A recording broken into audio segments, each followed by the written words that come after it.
Budget आपके साथ में खातिन हजरात।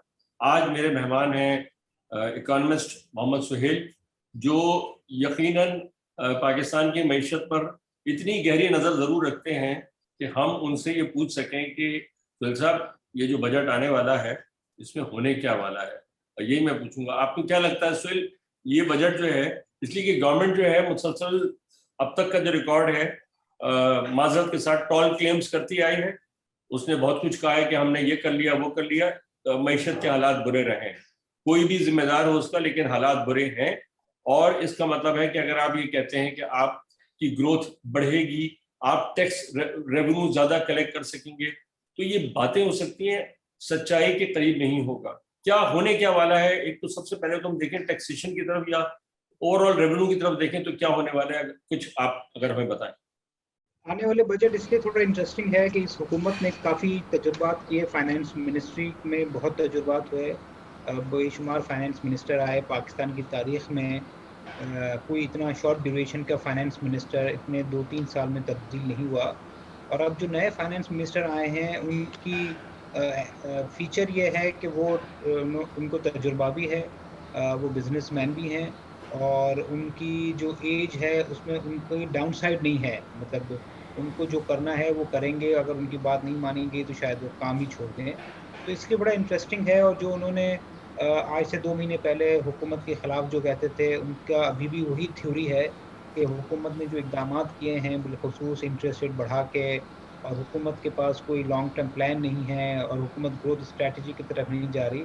मुझे लगता है कि वो कोशिश करेंगे कि उसको प्रेज़ेंट करें अपने बजट में। अब चैलेंज ये है कि ये बजट में लग रहा है कि प्राइम मिनिस्टर और कैबिनेट भी उनकी बात से मुत्तफ़िक है कि जो पिछले तजुर्बात थे वो सही नहीं थे। जो स्टेबलाइज़ेशन थी वो बहुत महँगी पड़ी, 2 साल में जीडीपी बढ़ नहीं पा रही, इन्फ्लेशन काबू से बाहर है। मुझे लगता है कि फाइनली गवर्नमेंट जो है वो एक अटेम्प्ट करने जा रही है, चाहे इसको आप पॉलिटिकल कर लेंगे, एक एफर्ट कह लें। इलेक्शन भी आने वाले हैं, प्लस लोग बड़े नाराज़ हैं जो इकोनॉमी की हालत हुई है। तो उसको देखते हुए बज़ाहिर लग रहा है कि एक प्रो ग्रोथ यानी हाई फिस्कल डेफिसिट वाला बजट प्रेज़ेंट करने जा रहे हैं शौकत तरीन साहब। अब इसमें ये सबसे बड़ा चैलेंज ये है कि पाकिस्तान एक आईएमएफ प्रोग्राम के अंडर है। अब आईएमएफ के प्रोग्राम के अंडर रहते हुए इस तरह का बजट जिसमें फिस्कल डेफिसिट बहुत ज़्यादा हो, जिसमें टैक्सेस नहीं लगाए जाएँ, और जिसमें खर्चों को कम ना किया जाए। अब ये चैलेंज को किस तरह हुकूमत और आईएमएफ मैनेज करते हैं, ये आने वाला वक्त बताएगा। अच्छा, कहा यह जाता है कि शौकत तरीन साहब जब लास्ट टाइम इसी पोजीशन पे थे, फाइनेंस मिनिस्टर थे, तो उन्होंने छोड़ा इसलिए था कि उनकी बात नहीं मानी जा रही थी। जिन लोगों ने उस वक्त उनकी बात नहीं मानी, कहा जाता है कि असली साहिब इख्तियार तो वही लोग होते हैं। इमरान खान की हुकूमत में भी जो पीछे से कहा जाएगा वो ज़्यादा माना जाएगा। तो क्या अब वहाँ पे ये सोच चेंज होती नज़र आई है?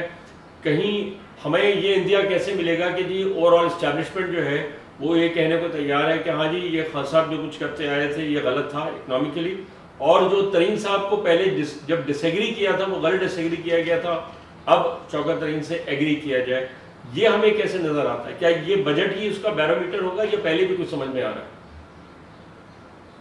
जब शौकत तरीन साहब ने छोड़ा था, अब उसमें क्या हकीकत थी, उनका ऑफिशियल स्टांस था कि उनको अपने बैंक के लिए वक्त चाहिए। बट आपने बिल्कुल वजह फरमाया कि रीज़न कुछ होता है, कहा कुछ जाता है।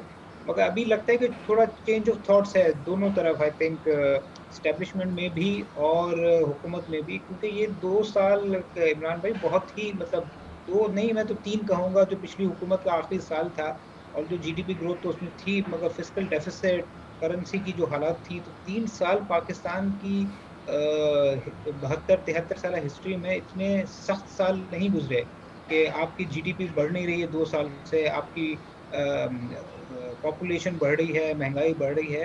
तो मुझे लग रहा है कि अभी जो थिंकिंग है वो चेंज ज़रूर हुई है।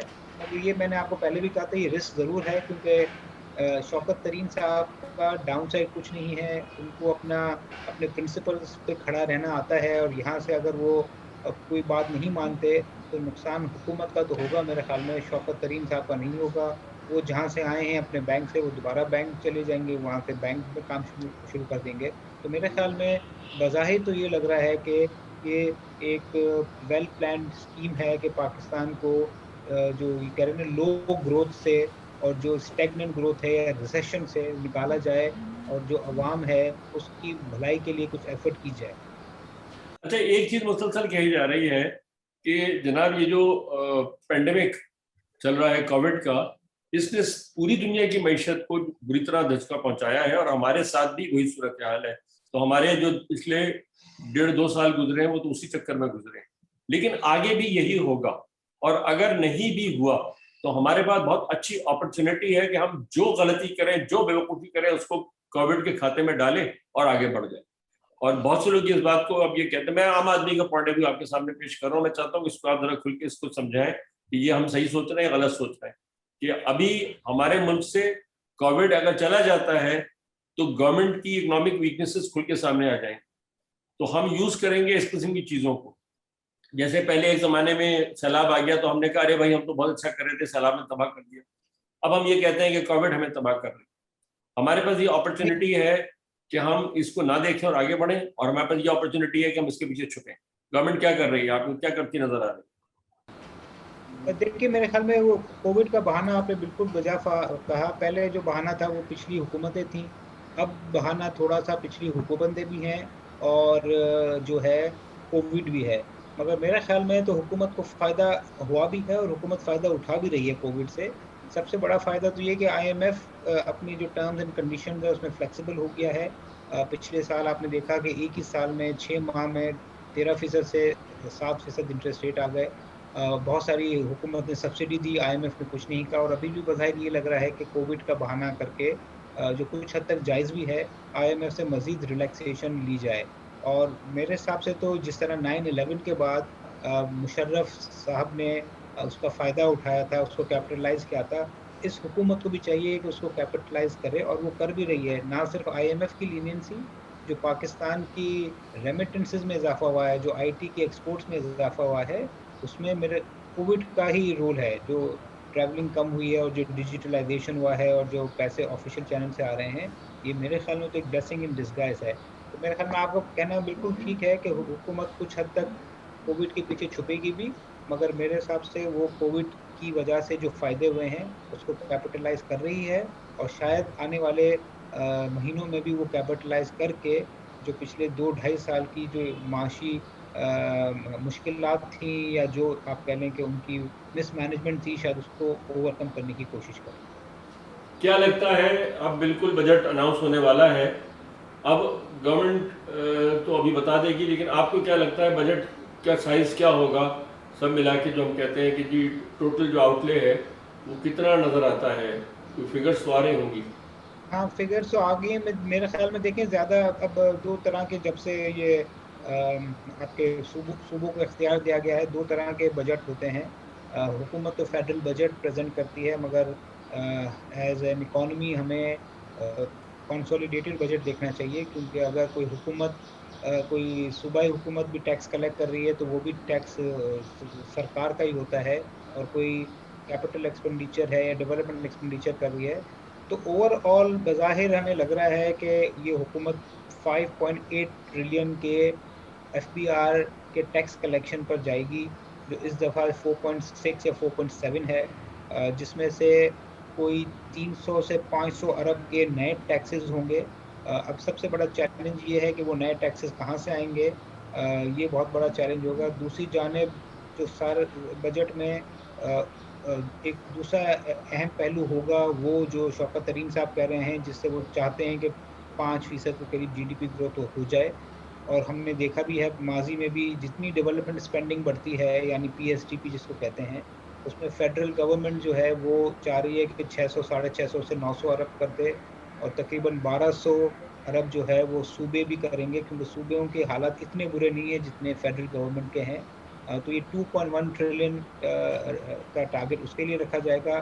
बाकी जो इम्पोर्टेंट एरियाज़ हैं, डेट सर्विसिंग है जिसमें इंटरेस्ट पेमेंट होती हैं, वो तकरीबन लगभग 3 ट्रिलियन के करीब है, उसमें किसी का कंट्रोल नहीं है। ये तो जो लोन लिए गए हैं उस पे सूद की अदायगी करनी है, प्लस जो दूसरे एक्सपेंडिचर होते हैं मिलिट्री के वो भी हमेशा एक रफ्तार से इन्फ्लेशन के साथ बढ़ते हैं, वो उसी रफ्तार से बढ़ेंगे।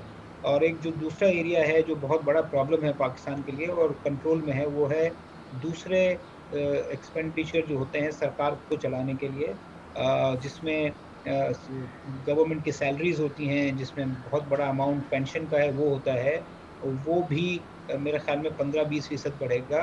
और यही वो वाला एरिया है इमरान साहब जो पाकिस्तान को के लिए प्रॉब्लम है, क्योंकि डेट सर्विसिंग, मिलिट्री स्पेंडिंग, आप उसको कंट्रोल नहीं कर सकते काफ़ी हद तक। इंटरेस्ट पेमेंट आपके कंट्रोल से बाहर हैं। डेवलपमेंट एक्सपेंडिचर तो एक तरह से वो अच्छा होता है कि आप डेवलपमेंट के लिए एसेट्स क्रिएट कर रहे होते हैं, मगर सबसे बड़ा पाकिस्तान के लिए मसला दो ही रहे हैं कि करंट एक्सपेंडिचर जिसमें सैलरीज, पेंशन और दूसरे सरकार चलाने के खर्चे होते हैं, और दूसरा मसला रहा है कि पाकिस्तान का रेवेन्यू कम होता है। तो ओवरऑल ये हम बजट देख रहे हैं, इस किस्म का बजट है होगा। फोकस किया जाएगा ग्रोथ की तरफ से, और जो मैंने नंबर्स आपको बताए हैं, चाहे वो रेवेन्यू के हैं, चाहे वो डेवलपमेंट एक्सपेंडिचर के हैं, लगभग इसी तरह के नंबर्स जो है फाइनेंस मिनिस्टर 11 जून को पेश कर रहे होंगे। अच्छा, आपने कहा कि जो सबसे अहम बात जो आपने जो लगी मुझे, कि ये बजट जो है ना, इसको सिर्फ आप जिस तरह हम फेडरल बजट देखते थे वहाँ तक ना देखें, हम सूबों की तरफ भी देखें। वो भी अब अपने अपने टैक्स कलेक्शन करेंगी, तो वो टैक्स जो लगेगा वो लगेगा तो उसी आम आदमी पर ना, जो टैक्स दे सकता है और नहीं भी दे सकता, लेकिन डायरेक्ट टैक्सेशन बेतहाशा है हमारे यहाँ। आपको क्या लगता है अब इस डिवोल्यूशन की वजह से, और चूंकि डिवोल्यूशन भी पार्टली हुई है, गवर्नमेंट, फेडरल गवर्नमेंट ने सारी चीज़ें छोड़ी नहीं है और सूबों ने हर चीज़ अपने ऊपर ले ली है, तो क्या टैक्सेशन का बोझ आम आदमी पर बढ़ेगा? क्या इसके नतीजे में महंगाई बढ़ जाएगी, या हम ये एक्सपेक्ट करें कि चूंकि लोगों के पास अब फेडरेशन के पास भी पैसा है और प्रोविंस के पास भी पैसा आएगा, तो लोगों का भला ज़्यादा होगा? देखिए, फेडरल गवर्नमेंट ने तो अनाउंस कर भी दिया है कि वो कोई टैक्सेस नहीं लगाएगी। जीएसटी जो डायरेक्ट इम्पैक्ट करता है आम पब्लिक को, वो भी बढ़ाने की कोई मेरे ख्याल में चांसेस नहीं है। जहाँ तक सूबाई है, जब फेडरल गवर्नमेंट के बाद सूबाई बजट प्रेजेंट किया जाता है, तो हमने देखा है कि माजी को कि जिस किस्म की थीम फेडरल बजट में होती है वही होती है। तो इसका मतलब है कि सूबा सिंध या सूबा पंजाब जो अगले हफ्ते बजट देगा, अगर हुकूमत इस फेडरल हुकूमत ने टैक्सेस नहीं लगाए, तो शायद वो बहुत ज़्यादा टैक्सेस वो भी नहीं लगाएगा। तो ओवरऑल मेरे ख्याल में थीम इसी तरह की होगी कि टैक्सेस कम से कम लगाए जाएँ, मगर महंगाई का जहाँ तक आपने कहा, हो सकता है कि हुकूमत तो अपने बजट के हिसाब से महंगाई को कंट्रोल करने की कोशिश करे, मगर 2 बहुत बड़े रिस्क हैं।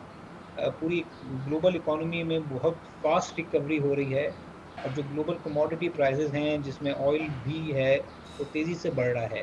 तो उसको हुकूमत कंट्रोल नहीं कर सकती है, हुकूमत के कंट्रोल के से बाहर है।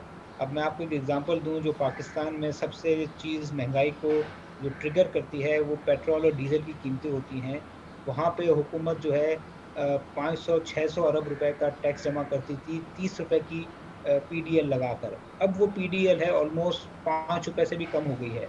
तो हमें तो लगता है कि अगर हुकूमत ने पीडीएल नहीं बढ़ाया और तेल की कीमतें रोकी, तो 300-400 अरब रुपए का हुकूमत को लॉस हो जाएगा। मतलब जितने वो कलेक्ट करती थी वो नहीं कर सकेगी। तो इसका मतलब है 400 अरब रुपए हुकूमत कहती है हम नए टैक्सेस लगाएंगे 400-500 अरब, 300-400 अरब रुपए सिर्फ पेट्रोल की कीमतें नहीं बढ़ाने से होगा। तो ये 800 अरब रुपए का जो खसारा है, ये बहुत महंगा पड़ेगा।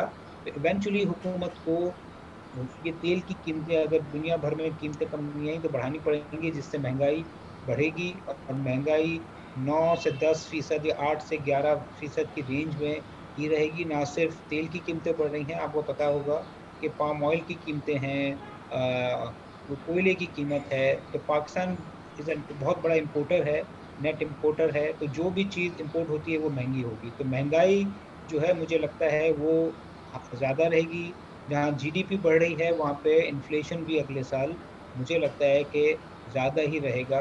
तो अगर आपका इशारा है कि आवाम को कोई फ़ायदा होगा, मुझे लगता है आवाम को बजट से बज़ाहिर तो फ़ायदा नज़र आए, मगर ग्राउंड रियलिटी में उसको महंगाई कम होती हुई नज़र नहीं आएगी, क्योंकि इंटरनेशनल कीमतें बहुत बढ़ गई हैं। जो दूसरा रिस्क है वो ये रिस्क होगा कि 6 महीने के बाद जब आईएमएफ का रिव्यू होता है क्वार्टरली, उसमें अगर हुकूमत अपने जो 400-500 अरब रुपए के नए टैक्सेस है उसमें अगर जमा करने में कामयाब नहीं होती और इंटरनेशनल ऑयल प्राइसेस बढ़ती रहती हैं और हुकूमत उसको पास ऑन नहीं करती, तो फिर आईएमएफ का प्रेशर होगा कि आप टैक्सेशन मेजर दें या कोई नया मिनी बजट दें और उस जगह पे जाके हो सकता है हुकूमत जो है जीएसटी को बढ़ाने की या कोई ऐसे टैक्सेस लगाने की कोशिश करे जिससे महंगाई बढ़े। अच्छा, एक आखिरी सवाल, जब हम बात करते हैं फॉरेन डायरेक्ट इन्वेस्टमेंट की, तो अब जो नाम सबसे ज़्यादा लिया जाता है वो है चाइना का। चाइनीज़ इन्वेस्टमेंट जो है सीपेक के हवाले से, क्या लगता है कि ये कहीं से ऑफसेट करेगी हम पे जो हमारी कमर पे जो बोझ बढ़ता जा रहा है? किसी तरीके से नज़र आ रहा है चीन की कोई इंटरेस्ट, कोई किसी किस्म का कुछ नज़र आ रहा है, या जिस तरह अब वो भी एक सिर्फ स्टडी चल रहा है वैसे ही चलेगा मामला? देखिए, पाकिस्तान के 3-4 इकोनॉमी के इशू हैं और एक सबसे बड़ा इशू है इन्वेस्टमेंट टू जीडीपी रेशियो बहुत ही कम है। बांग्लादेश का 25-30% है, पाकिस्तान का 15% है और ये हुकूमत जो है उसमें कोई बेहतरी नहीं ला सकी, बल्कि इन्वेस्टमेंट टू जीडीपी रेशियो गिर रहा है। इकोनॉमिक सर्वे आने वाला है, आप देखेंगे उसमें वो गिरता होगा। जहाँ तक चाइनीज़ इन्वेस्टमेंट है वो तो मुझे लगता है सीपेक की रफ्तार बहुत ही स्लो हो गई है। आई थिंक उसके पीछे 2 रीज़न हो सकते हैं। एक तो जो पावर के एग्रीमेंट्स किए गए उसमें जब इस हुकूमत ने पिछली हुकूमत को ब्लेम किया वहाँ दबे अल्फाज में वो जो पावर के प्लांट्स के स्पॉन्सर्स हैं जो चाइनीज़ हैं, उनको भी ब्लेम किया तो बज़ाहिर लगता है कि वो उससे खुश ज़्यादा नहीं हैं। दूसरी जानिब चूँकि पाकिस्तान ने अभी झुकाव चाइना के साथ-साथ दूसरे ममालिक की तरफ कर दिया है, अफ़गानिस्तान में जो यूएस ट्रुप्स का विथड्रॉल है उसकी वजह से भी, फिर सऊदी अरेबिया से भी, तो बज़ाहिर लग रहा है कि वहाँ से बहुत ज़्यादा इन्वेस्टमेंट की उम्मीद नहीं है। पाकिस्तान में आज से कोई 14 साल पहले हमने देखा था $7 बिलियन की भी फॉरेन डायरेक्ट इन्वेस्टमेंट आई थी, बट अनफॉर्चुनेटली अभी हम कोई 2 ढाई बिलियन डॉलर पे फँसे हुए हैं। तो ब मुझे लगता है कि ये फॉरेन डायरेक्ट इन्वेस्टमेंट 2 ढाई बिलियन डॉलर की ही होगी। अलबत्ता ये ज़रूर है कि लोकल जो सरमायाकार हैं उनका थोड़ा कॉन्फिडेंस बेहतर हो रहा है लो इंटरेस्ट रेट की वजह से।